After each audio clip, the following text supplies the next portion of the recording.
बिस्मिल्लाहिर्रहमानिर्रहीम। अस्सलाम वालेकुम नाज़रीन, मैं नुमान फ़रीद हूँ और आप मेरा यूट्यूब चैनल देख रहे हैं। आप लोगों का बहुत ज़्यादा शुक्रिया, अपना कीमती वक्त मेरी वीडियो देखने के लिए निकाला और दुआ है कि अल्लाह रब्बुल इज़्ज़त आपको और आपकी फ़ैमिली को अपने हिफ्ज़-ओ-अमान में रखे और आप सब अपनी फ़ैमिली के साथ खुश व खुर्रम ज़िंदगी गुजारे, आमीन सुम्मा आमीन। नाज़रीन, दुआ ज़ारा केस में ज़ुनैरा महम ने आज एक इंटरव्यू शेयर किया है जिसके अंदर ज़हीर और दुआ ज़ारा थे। यहाँ पे पहली बात, इससे पहले एक इंटरव्यू चलाया गया, उसके दो पार्ट थे जिसमें दोनों पार्ट के अंदर शब्बीर से बात की गई थी। तो दोनों इंटरव्यू के बारे में मैं आपको एक बात कहूँगा।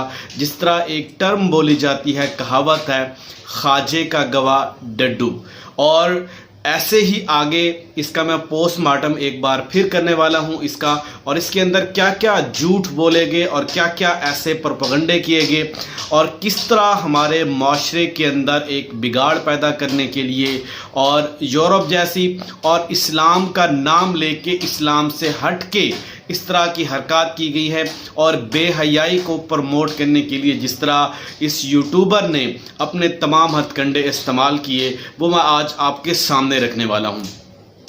मज़ीद वीडियो देखने से पहले आप लोगों से रिक्वेस्ट है कि मेरे चैनल को सब्सक्राइब करें और साथ लगे बेल आइकन को भी प्रेस करें ताकि आपको अपडेट मिलती रहे। नाज़रीन, सबसे पहले मैंने आपको ये बताना है कि उस इंटरव्यू के अंदर दुआ ज़ारा ने वो तमाम बातें की, अपने वालिदैन के ख़िलाफ़ जो बातें वो बताना चाहते थे, जो वो उससे बुलवाना चाहते थे, वो उसने बुलवाया और कहा कि मेरी वालदा मुझे मारती थी और इसके साथ साथ मेरी एज का मसला है। और इसके बारे में एज के बारे में कहा गया कि जिस तरह वालिदैन 2 से 3 साल जॉब के लिए या शादी के लिए एज कम लिखवाते हैं और तमाम चीज़ें वो, और चश्मे की बात, जिस तरह अली काज़मी साहब ने कहा था कि मैं अब चश्मे की बात कर रहा हूं तो कुछ दिन बाद आपको वैसे बहुत जल्द वो चश्मा नज़र आने वाला है, वैसे ही इस इंटरव्यू के अंदर चश्मा भी वाज़े तौर पे नज़र आ गया है। और बहुत सारी ऐसी चीज़ें जिसके अंदर माली की बात की गई, वो चलगोज़े के मुंह वाला लड़का और वो छोटा सा पिद्दा सा, पिद्दी ना पिद्दी का शोरा, इतना सा लड़का, और वो उसकी हरकत देखें और वो कमाता कितना है। वो तकरीबन जो है वो 60 से 70 हज़ार 80 हज़ार रुपये कमाता है, जिसको कुछ पता ही नहीं है, जिसको बात कैसे करनी है लोगों से। जो मोबाइल बेचने वाले, मोबाइल का रिपेयरिंग का या इस तरह का काम करने वाले लड़के होते हैं या इस तरह की मार्केट के अंदर काम कर रहे होते हैं, आप लोग तमाम लोगों का मोबाइल फ़ोन से वास्ता होगा। जब किसी भी तरह से किसी का मोबाइल फ़ोन ख़राब हो जाता है तो वो जब मार्केट के अंदर जाते हैं तो वो कैसे चाकू और छुरियां लेके बैठे होते हैं, लोगों के साथ बात किस कॉन्फिडेंस लेवल के साथ करते हैं और किस तरह जो है लोगों को डील करते हैं, आप लोगों ने उनका लेवल देखा होगा। इसको तो बात करने का पता नहीं है और शर्मा ऐसे रहा है जैसे कल की दुल्हन हो, और इसको जिस तरह आगे सामने एक मोहरा बना के पेश किया गया और ज़ुनैरा महम ने सबसे ज़्यादा इसके अंदर इसको प्रमोट करने में और इस्लाम का नाम लेके जिस तरह एक बेहयाई को प्रमोट किया है हमारे माशरे के अंदर, उन तमाम लोगों को जो थोड़े से अपने जज्बात पर काबू नहीं रख पाते, जो अपनी ख्वाहिशात पर काबू नहीं रख पाते, तो उन लोगों को इन्होंने एक नई राह दिखाई है और उन लोगों के दिलों के अंदर ये बात डाली है कि वालिदैन से के साथ जो है वो बगावत करें, वालिदैन के साथ जो है आप इस तरह का सलूक करें। क्या वालिदैन का इसमें कसूर क्या है? क्या उनका हक नहीं था कि बेटी अपनी तालीम मुकम्मल करती, बेटी एक उस एज को पहुंचती जब उसकी शादी बखुशी कर दी जाती, या ये अपनी उस एज का वेट करती जिसमें कोई एलिगेशन ना लगाया जाता इसके ऊपर। ये तमाम चीज़ें जो है वो होनी थी, उसके बाद जो है ये स्टेप उठाया जाता। और जहाँ पे दुआ ज़ारा को ये पैगाम रटाया गया कि मैंने कोई गुनाह नहीं किया, मैंने इस्लाम का एक पहलू अदा किया है, इस्लाम के मुताबिक शादी की है। भाई काहे का इस्लाम के मुताबिक आपने शादी की है? क्या इस्लाम के अंदर आपने सहाबा किराम की ज़िंदगी को पढ़ा और तबा ताबीन की ज़िंदगी को पढ़ा? बहुत सारे उलमा और जय्यद जो वली लोग हैं उन लोगों की, या हमारे अच्छे माशरे की जो एग्जाम्पल है उन लोगों को आपने सुना? क्या उन्होंने कभी इस तरह की शादी वगैरह की है? क्या भाग कर अपने वालिदैन के ख़िलाफ़ कोई ऐसी हरकत की है? नाज़रीन, आप खुद फैसला करें, क्या एक अच्छे माशरे के अंदर اچھے خاندان کے اندر ایسے شادی ہوتی ہے؟ کبھی بھی کوئی لڑکا ایسے کبھی کسی لڑکی کو لے جانے کے لیے کوئی سٹیپ اٹھاتا ہے تو اسے اچھا سمجھا جاتا ہے ہمارے معاشرے کے اندر؟ بالکل بھی اچھا نہیں سمجھا جاتا. اور ساتھ ہی ساتھ جو شبیر کی باتیں تھی اس کو دیکھ کے تو بڑا غصہ آ رہا تھا، جس طرح میں کہہ رہا تھا کہ خواجے کا گواہ ڈڈو، اور ویسے ہی وہ کر رہا تھا. کیا وہ بتائے گا کہ اس کی 2000 کی ایج کیا ہے؟ کیا وہ ڈیسائیڈ کرے گا کہ 2000 کے والدین نے 2000 کے ساتھ کیا کیا ہے؟ کیا یہ ڈیسائیڈ کریں گے ان کو کس نے حق دیا ہے؟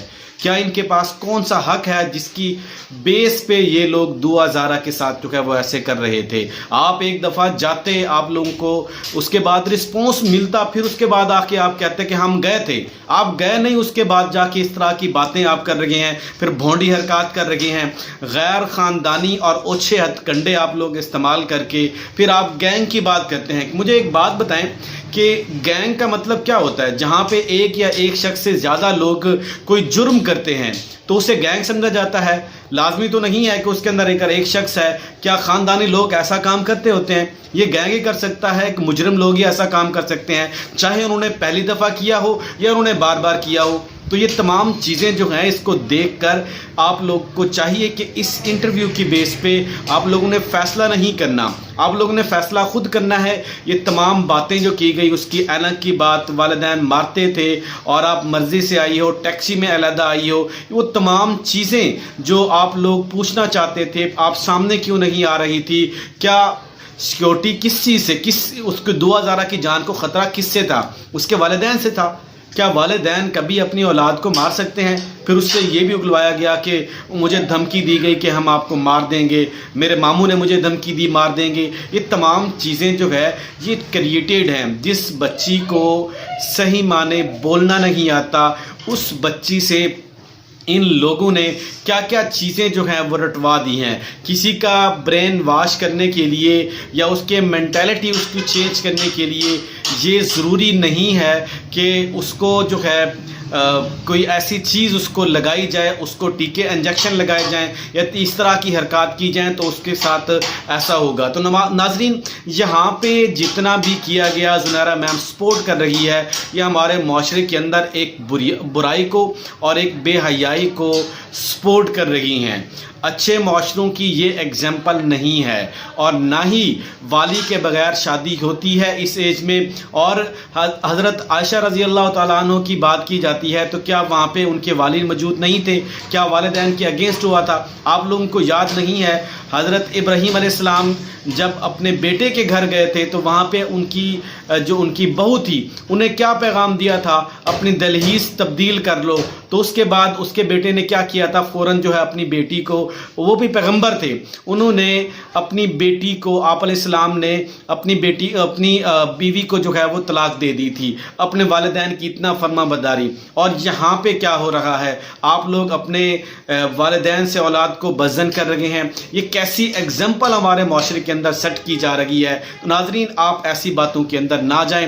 شور کی وجہ سے میں زیادہ ویڈیوز جو ہے وہ نہیں بنا پا رہا، کیونکہ مجھے اریٹیشن ہو رہی ہے. آپ لوگوں کو بھی اس ٹک سے جو ہے اریٹیشن ہو رہی ہے، کیونکہ باہر جو ہے وہ مارکیٹ ہے، شاپس ہیں، تو شاپ کی وجہ سے جو ہے میں ان لوگوں کو روک نہیں سکتا. لیکن میں اپنی ویڈیو کو کلوز کرتا ہوں. انشاءاللہ جلد جو ہے میں اور تفصیلی ویڈیو کروں گا، جیسے ہی میں فری ہوں گا تو انشاءاللہ آپ لوگوں سے وہ شیئر کروں گا. اس کا میں اچھے سے پھر سے ایک بار جو ہے وہ پوسٹ مارٹم کروں گا. تو آج کے لیے اتنا ہی. اپنا خیال رکھیے گا. اللہ تعالیٰ ہم سب کا حامی ناصر ہو. السلام علیکم.